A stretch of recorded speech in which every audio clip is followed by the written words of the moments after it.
toute l'eau potable qui rentre dans nos foyers en ressort fortement polluée. Elle contient des excréments, de l'urine avec parfois des résidus de médicaments, mais aussi des produits de nettoyage comme l'eau de javel, le produit vaisselle, ou encore des produits d'hygiène tels que le savon ou encore le dentifrice, etc. Jusque dans les années 1960, les eaux usées étaient déversées dans les cours d'eau ou les lacs directement. Mais aujourd'hui, l'eau qui sort de chez nous coule dans des canalisations souterraines jusqu'à des stations d'épuration.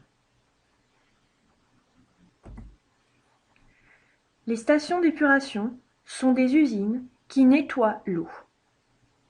Ce nettoyage s'effectue en plusieurs étapes. Voyons les étapes dans l'ordre. Première étape, le dégrillage. L'eau va passer à travers plusieurs grilles. Cette étape permet de retenir tous les gros déchets volumineux et solides tels que le papier ou le plastique par exemple.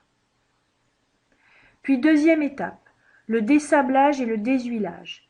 Les eaux usées contiennent en effet des graisses qui proviennent souvent de notre alimentation, mais aussi des sables. Cette étape permet alors de traiter ces deux éléments. Pour les graisses, elles sont légères, elles vont flotter et vont être raclées à la surface du bassin. C'est le déshuilage. En ce qui concerne les sables, ils sont plus lourds, ils vont tomber au fond du bassin et seront récupérés par des pompes. C'est le dessablage. L'eau rejoint ensuite la troisième étape. Elle va reposer pendant un certain temps dans un bac afin que les particules les plus lourdes se déposent au fond et soient récupérées. Cette étape est la décantation. Puis quatrième étape, le traitement biologique.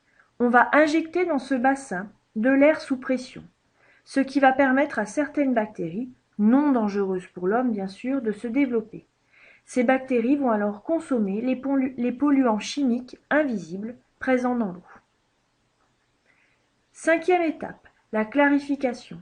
On va laisser une nouvelle fois décanter l'eau pendant plusieurs jours afin que les boues restantes se déposent au fond et soient raclées. Pour finir, les deux dernières étapes, étape 6 et étape 7. Étape 6, l'eau va être analysée, puis étape 7, elle va être rejetée dans l'environnement. Attention, l'eau rejetée n'est ni claire ni potable à la consommation, mais elle est d'une qualité assez correcte pour ne pas polluer les rivières.